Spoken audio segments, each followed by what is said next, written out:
The moving truck was barely unloaded when we heard the knock, a hard, rapid, entitled knock that echoed through our new front porch.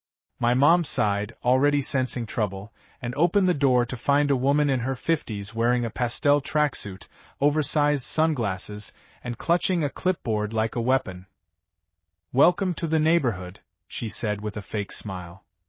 "I'm Karen, the president of our HOA. I'll need your signature today to finalize your membership." My dad calmly explained that our property wasn't part of any HOA. He had verified it before buying the house. Karen's smile dropped instantly and her eyes narrowed. "Everything here is under HOA jurisdiction," she snapped. "You will join, or I'll make you regret it." We thought it was an empty threat, until police cars rolled up that same evening.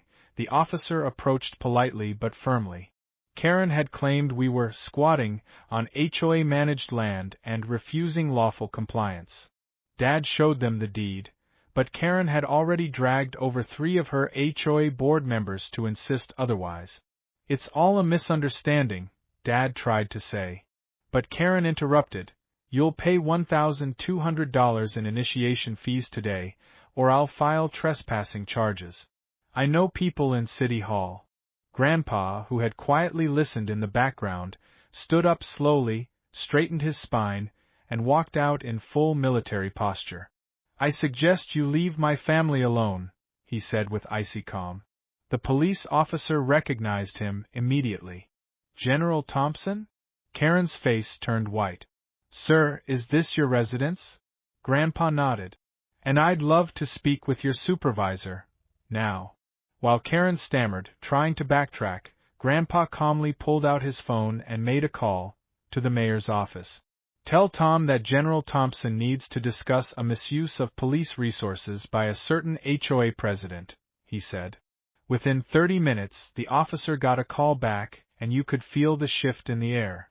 The officer apologized to us profusely and warned Karen about filing false reports. That night, we found anonymous letters on our doorstep. HOA fines, threats. Karen wasn't done. Grandpa started digging. Turns out, Karen had a history. She'd harassed 3 families out of the neighborhood using similar HOA tricks, and had been fined before for abuse of power. Grandpa wasn't just any retired general. He had friends in legal, state zoning, and the media. He filed a formal complaint with the state HOA regulatory board and launched a legal assault. He also started documenting everything: recordings, videos, even drone footage showing Karen's HOA overstepping into non-HOA property. We discovered that Karen had illegally extended HOA boundaries and was collecting dues from unaffiliated homes. Grandpa held a community meeting and exposed her entire operation. The neighbors, many of whom feared Karen, finally saw the truth. Desperate, Karen tried to retaliate, flooding us with bogus citations and even calling Child Protective Services after seeing my little brother playing outside unsupervised. That's when Grandpa lost his patience. He didn't yell. He didn't scream. He filed a restraining order. Then he met with a state prosecutor and handed over a full report, including evidence that Karen had embezzled HOA funds. Days later, Karen's face turned pale again, as law enforcement raided the HOA office. She was arrested in front of her pastel mansion, in full view of the neighbors she once ruled. Karen was charged with fraud, harassment, and abuse of authority. Her HOA presidency was terminated, and she was banned from holding any official position in neighborhood associations again. A new HOA board was elected, with strict rules, transparency, and clear boundaries. Our family never joined and never had to. The city corrected the records, confirming we were always outside the HOA's jurisdiction. Grandpa? He became a local hero. Neighbors thanked him for standing up.